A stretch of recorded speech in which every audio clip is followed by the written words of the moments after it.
Olá, me chamo João Victor e hoje vamos falar sobre o quinto capítulo do livro, se não me engano é o quinto, sobre a afeição. Então, o livro As Armas da Persuasão, né? Uma série de vídeos, cada vídeo sobre um capítulo. Esse capítulo é um capítulo que ele é bem extenso, então a linha de raciocínio dela é maior e é mais difícil de fazer ela resumida em um vídeo. Mas eu vou tentar explicar para vocês o que eu entendi. Fiz uma colinha aqui então, tenho um papel na minha mão para não me perder no assunto. Então, não é nenhum mistério que a gente tem a tendência natural de fazer negócio ou dizer sim para as pessoas que a gente conhece. Não são as pessoas que a gente conhece, que a gente convive, a gente tem um pouco de familiaridade. Então, são as pessoas que a gente tem realmente afeição, que é sobre isso que fala esse capítulo. O próprio autor ele fala sobre as reuniões da Tupperware. A Tupperware é uma empresa de potes, né, etc. E ela faz as reuniões na casa das pessoas, né, de algum dono. É um multinível, basicamente. Então, um dos gatilhos que são ativados, né, pela Tupperware quando fazem uma reunião na casa de alguém. A reciprocidade, né, mesmo que quem não ganha acaba ganhando um prêmio, né, ganha um prêmio de consolação.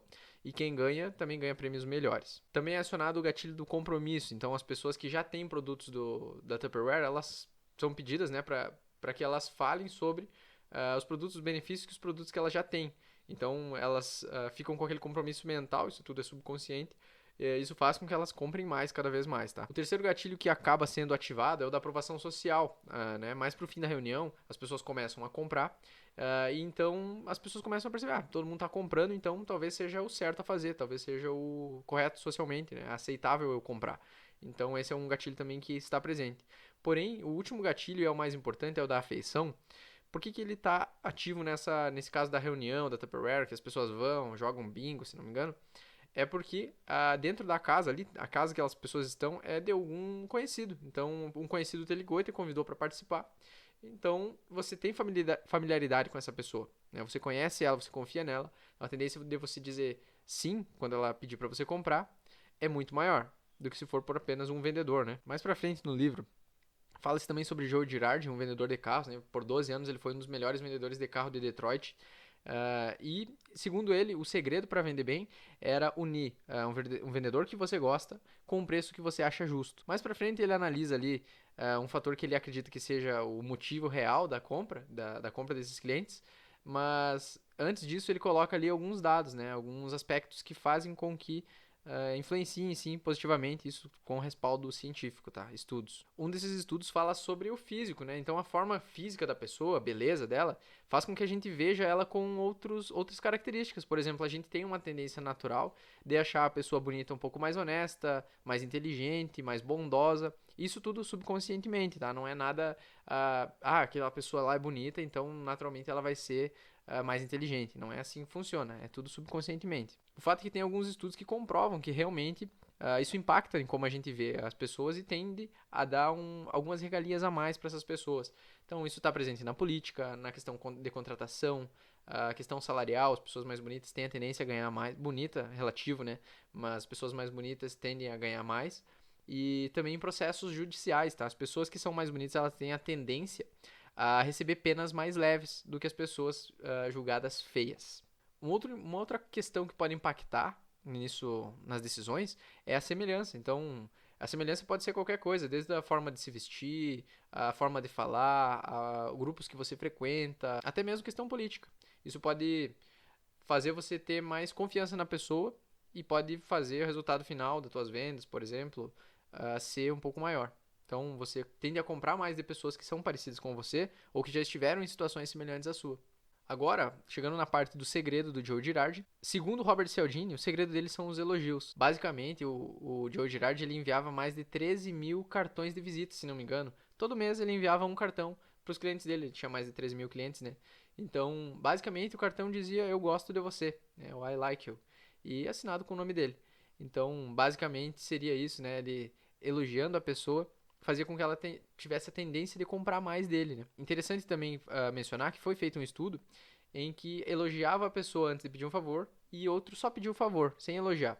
Mesmo nos casos em que a pessoa sabia que ela estava elogiando só para pedir alguma coisa, as pessoas tinham a tendência a aceitar, acatar o pedido da pessoa. Então, mesmo quando a pessoa sabe que ela está recebendo um elogio para fazer um favor, ela acaba acatando e acaba fazendo. Existe também uma parte da familiaridade, né? Então, se você está familiarizado com isso, mesmo que, por exemplo, você não ache a pessoa bonita, se você está familiarizado com ela, você tem a tendência a comprar mais dela ou se relacionar mais positivamente com a pessoa. No próprio autor, ele pede para você fazer um experimento, pegar um negativo de uma foto e imprimir ela invertida e a foto normal.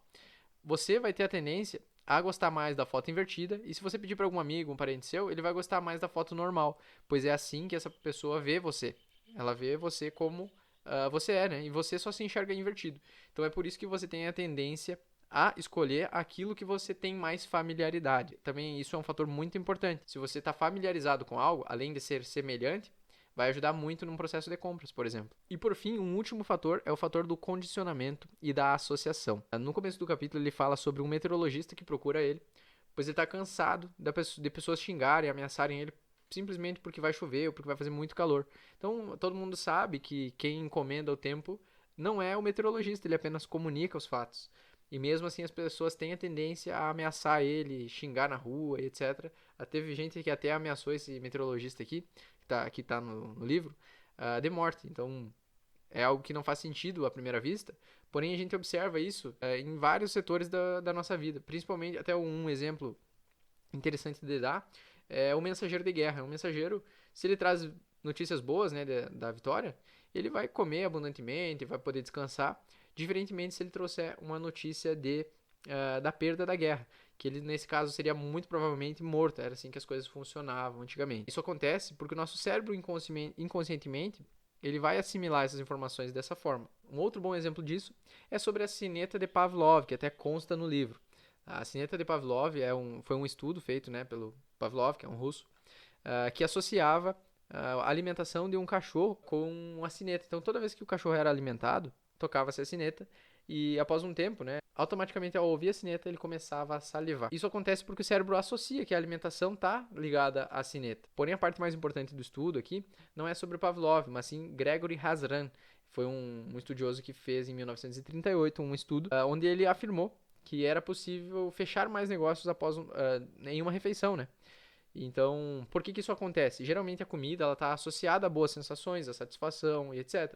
Então, você fazendo um negócio numa mesa, de jantar, de almoço, você tem uma chance muito maior porque você associa o seu negócio à satisfação e a um sentimento bom. Isso pode ser visto também nos esportes, por exemplo.